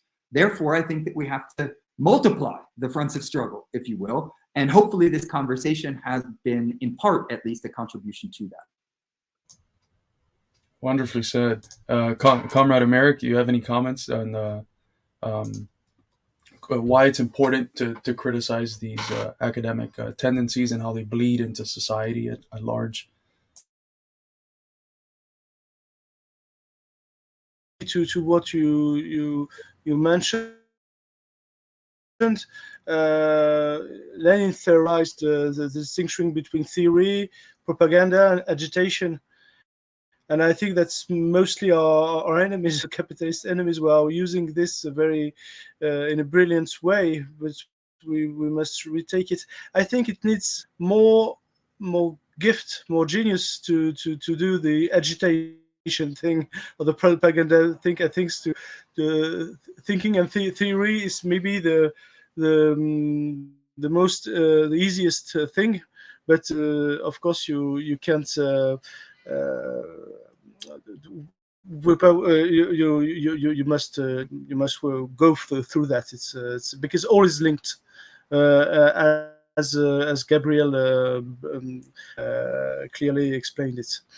And of course, when we were talking about I don't know, subtle things of Jacques Lacan, but it had some impacts on our daily life. In a very subtle way, but of course, and even Badiou, when I speak of him, I speak like about the diplomacy politic of a state, because it has an impact. Because as the most translated French thinker, and it was meant, because only the publishing house, the English publishing house, have chosen him. A lot of Trotskyists took him directly and refused to publish Kouska, for instance, because it had an impact. It had an impact of the way of organizing things in general. That's why I'm very grateful that you're interested in all the critics of the so-called French theory. That is, in the normal way, a French theory, but because I think it can change a lot of perception in the US, and I'm very grateful for it, and thank you very much, comrades. And I think that's a proof of the use of the international solidarity. It's a lot. Thank you. Very, very well said, and that's a really good point that you make there at the end. The bourgeoisie wouldn't be investing so many resources and so much money developing this if they didn't know that this muddling of the waters that makes it harder for people to get and find the outlook that is going to give them ideological clarity and help them act in a revolutionary manner in these troubling times. They wouldn't spend so much if they didn't think that, one, we had the potential to do it, and two, that what they're doing is efficient in preventing us from attaining the ideological clarity that's fundamental in at a time when I think, at least in the U.S., and I'm sure it's a similar situation in Europe, but something approaching objective revolutionary conditions seems to be on the horizon, at least.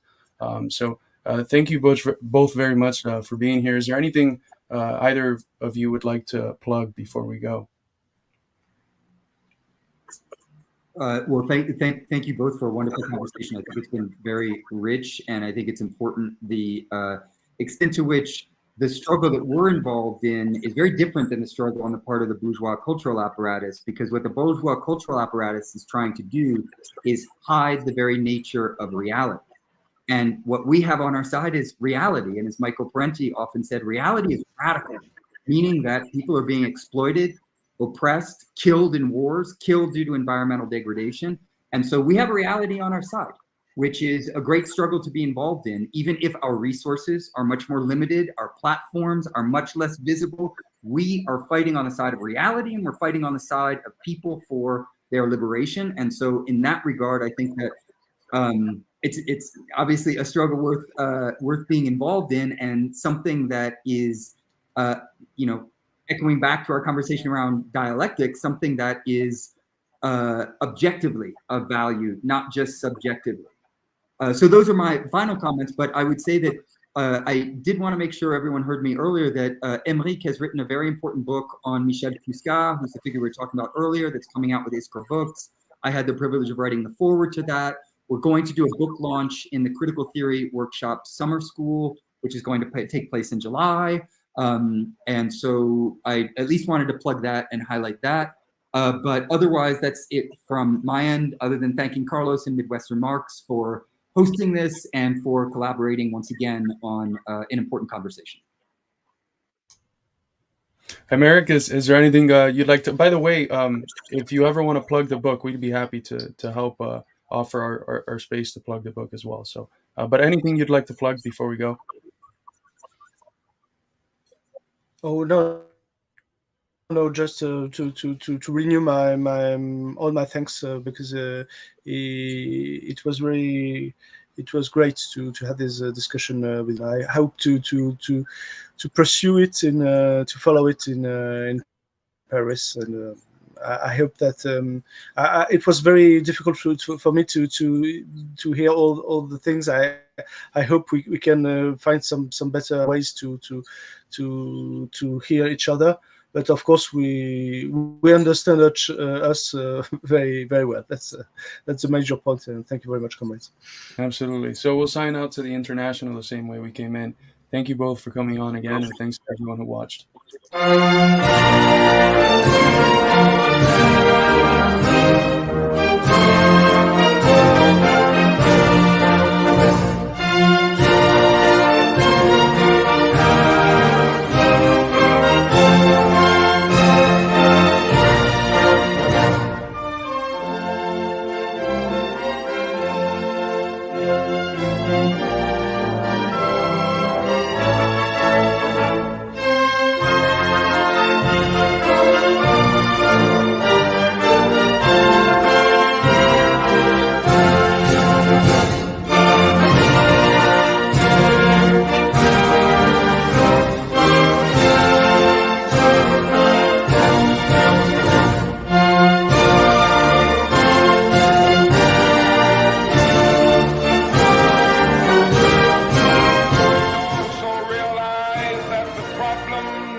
Racial injustice and economic injustice cannot be solved without a radical redistribution of political and economic power.